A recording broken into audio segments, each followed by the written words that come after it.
दोस्तों, आज हम बहुत बड़े सेलिब्रिटी अक्षय कुमार के साथ बात करेंगे, जिन्होंने भी रीट का एग्ज़ाम दिया था और उनके बहुत अच्छे मार्क्स आए हैं।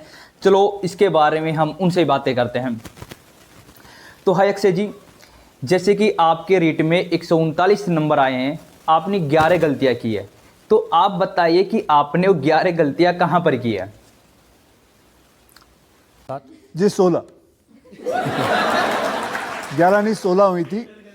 सॉरी 11 नहीं 16 गलतियां।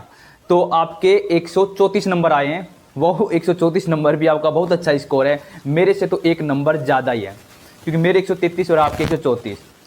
तो चलो आपके 134 नंबर आए हैं। इसी बात पर हम आपसे एक छोटा सा क्वेश्चन कर सकते हैं क्या, कि आपने देखो रीट में आपने एग्ज़ाम दिया होगा, आपने रीट का एग्ज़ाम दिया था, उसके अकॉर्डिंग ही यानी कि आपसे एक क्वेश्चन कर सकता हूं क्या? जो 26 सितंबर को पेपर हुआ था उसमें से ही एक क्वेश्चन मैं करना चाहता हूं। पुरानी बात आप पूछ रहे हो, मुझे तो ये याद नहीं कल क्या खाया था मैंने। तुझे याद है परसों क्या खाया था तूने? अच्छा, परसों सुबह तो मैंने आलू की सब्जी खाई थी, और परसों शाम को छोले भटूरे राइट, याद आ गए सर, छोले भटूरे खाए थे परसों शाम को मैंने।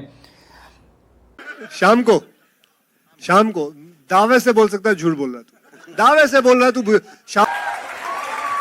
शाम को छोले भटूरे बन ही नहीं सकते, ये सुबह का नाश्ता होता है। पंजाबी हो आप? सर पंजाबी नहीं, स्वामी हूँ। वो क्या था ना कि परसों शाम को घर से नहीं, यानी मेरे घर से छोले भटूरे नहीं, बाहर से खाए थे सर, इसलिए सर। अच्छा, घर से नहीं खाए, कहाँ फिर खाए हो?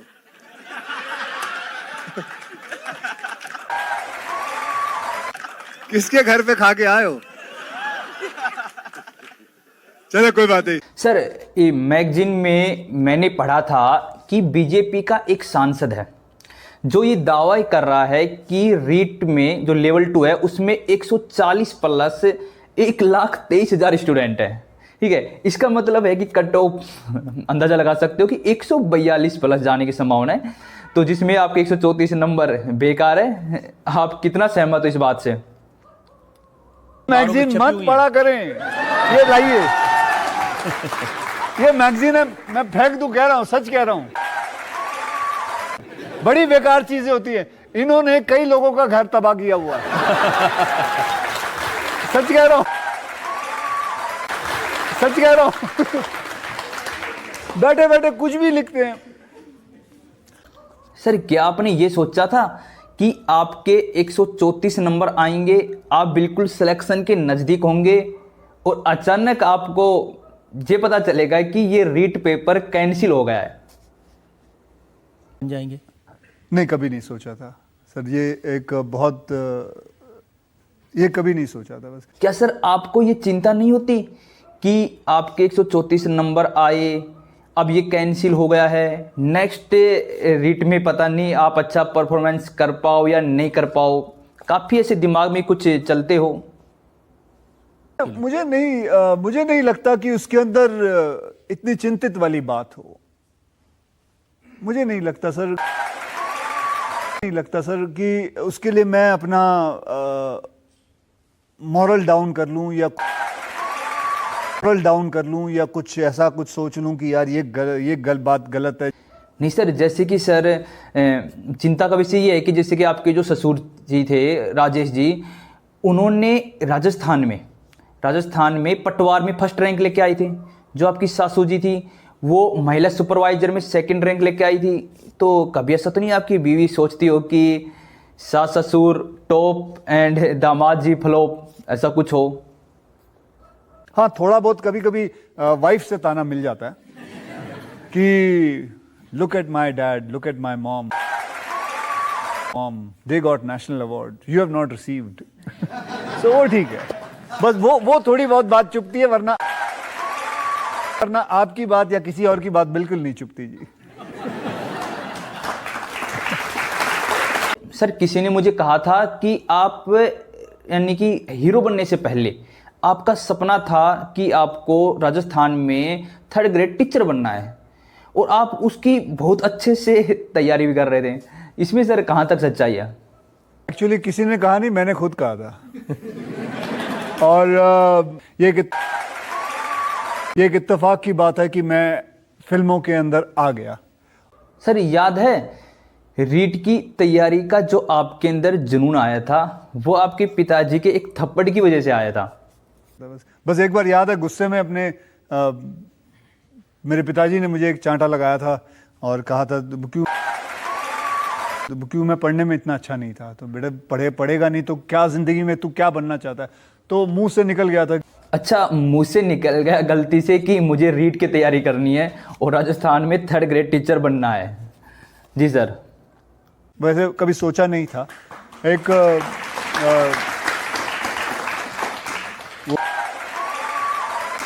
वो कहते हैं हम जो विश्वास करते हैं मुंह में सरस्वती बैठी हुई थी, शायद वही हो गया होगा। सर यदि आपका सपना रीट में 3rd ग्रेड टीचर बनना था तो सर ऐसा नहीं हो जाता ले देखकर, वो समझ रहे हो ना, ले देखकर यानी कि बत्ती लाल भजन लाल जैसा कोई पकड़ लेते हैं और काम बन जाता आपका? जी, ले दे के अगर काम करना है तो मतलब उससे लानत वाली बात कोई नहीं है। बहुत बार हुआ था कि मौका ऐसा मैं कर सकता था चाहे तो, लेकिन मुझे करना नहीं है। जी सर वास्तव में आपने कम समय में बहुत अच्छा काम किया है। वो कैसे जी, मैं समझा नहीं। वो क्या आपने कम बजट में यानी कि ओनली 4-5 हज़ार रुपये खर्च करके आपने पूरी तैयारी कर ली और आप बहुत अच्छे नंबर भी लेके आए सर, कैसे सर? मुझे एक बात बताइए, एक बात बताता हूं। आप दर्जी के पास जाते हैं, दर्जी के पास जाके आप बोलते हैं कि मेरी एक शर्ट बना दीजिए, तो वो कहता है जी 4 मीटर कपड़ा, बराबर ना? 4 मीटर कपड़ा ही लगेगा सर। मेरी सर 2 में ही बन जाती है, बस कपड़ा ही लगेगा 2 मीटर में भी। हाँ, अगर बाजुएं आपकी कमजोर हों तो 2 मीटर। लेकिन अगर वो बोले आपका पूरी थान में बनाऊंगा तो वो काय का दर्जी,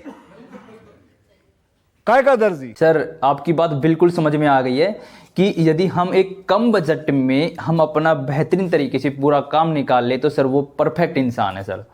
अब सर इसके साथ एक नया क्वेश्चन सर मैं आपसे करता हूं कि सर ये बताओ पहले के टाइम में एक नौकरी लेने के लिए लोगों को कितने समय तक तैयारी करनी पड़ती थी?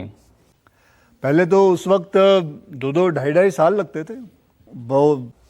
ओ सर, फिर तो सर बहुत स्ट्रगल करना पड़ता होगा ना, लोगों को कुछ बेचना पड़ जाता होगा, अपनी चीज़ें गिरवी रखनी पड़ती होगी, लोन लेना पड़ता होगा सर। वो अपने घर के जेवरात बेचाता था, माँ के मंगलसूत्र बेचाता था, पता नहीं क्या क्या। तो बहुत वक्त लगता सर, ये इतना आसान नहीं है। सर सुना है कि सर स्कूल टाइम में आप अपने टीचर से दिल लगा बैठे थे? हाँ जी, बिल्कुल लगा बैठे थे। मैं तो समझता हूँ कि यहाँ ऐसा ज़्यादा करके कोई नहीं होगा जो सबसे पहला प्यार आपको टीचर में ही नजर आता है। सर ये भी सुना है कि आप अपनी जीएफ यानी कि अपनी टीचर से ही सर अपना HW कराते थे? बॉयफ्रेंड टीचर से नहीं करवाता था, स्टूडेंट दूसरी स्टूडेंट होती थी।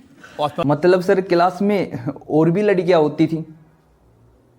मतलब हाँ, और भी मतलब स्टूडेंट थी, उनसे करवाता था और टीचर ने कोई हाँ नहीं बोल दिया था टीचर को। मतलब ऐसे ही एक दिन मैंने अपने बाजू में जो लड़का बैठा था उसको कहा था, यार I love this teacher, I want to marry her. और 7-8 साल का था सर, उसमें कोई गलती नहीं की थी। वो पहला प्यार होता ही हमेशा टीचर पे, and that is called an innocent love. मतलब आपको 7-8 वर्ष की उम्र में ही इनोसेंट लव हो गया था? हाँ जी, बिल्कुल हो गया था सर। मैं दावे से बोल सकता हूं आपका भी हुआ होगा, मैं दावे से कह सकता हूं। अरे नहीं सर, चलो छोड़ो सर, अब इस क्वेश्चन को छोड़ते हैं, है ना। अब लड़की सी बात याद आई कि सर मैंने ये सुना है कि जब आप रीट की तैयारी कर रहे थे तो सर आपने करीना कपूर के रीट के नोट्स चुरा लिए थे और आप वो पढ़कर आपने ये पास किया है। क्या ये सच है? बेटे तो आप एक काम करो, आप दूसरे प्रेस कॉन्फ्रेंस में आना जहां इसकी बातें होंगी। अभी फिलहाल ये चल रहा है, आप समझदार इंसान लगते हो मुझे, और आप ऐसी बातें कर रहे हो यहाँ के। यहाँ क्या जरूरत है इसकी बातें करने की? यहाँ हम स्वस्थ भारत की बात कर रहे हैं, आप करीना कपूर की बातें कर रहे हैं। सर मेरे चैनल के माध्यम से आप कुछ कहना चाहोगे ऑडियंस को? को छोड़ दिया क्यों बेटा, ताकि तेरा चैनल चल जाए। हाँ सर लास्ट क्वेश्चन। सर काफ़ी लोग कह रहे हैं कि सीबीआई जांच की जाए, काफ़ी लोग कह रहे हैं कि इस रीट को रद्द की जाए, और काफ़ी लोग कह रहे हैं कि इसमें ज्वाइनिंग दी जाए। तो सर आप क्या कहना चाहोगे अंत में? सर बताइए। जी, हम तो यही चाहेंगे कि सब कुछ खत्म हो जाए, अच्छी तरह सब ठीक हो जाए, and that is what the whole thing is, you know, because war कितना देर चलेगा। आज दोस्तों थैंक यू। आपको हमारा ये छोटा सा इंटरव्यू कैसा लगा? यदि अच्छा लगा हो तो वीडियो को लाइक करें, शेयर करें, और पहली बार देख रहे हो तो सब्सक्राइब करें। Thank you.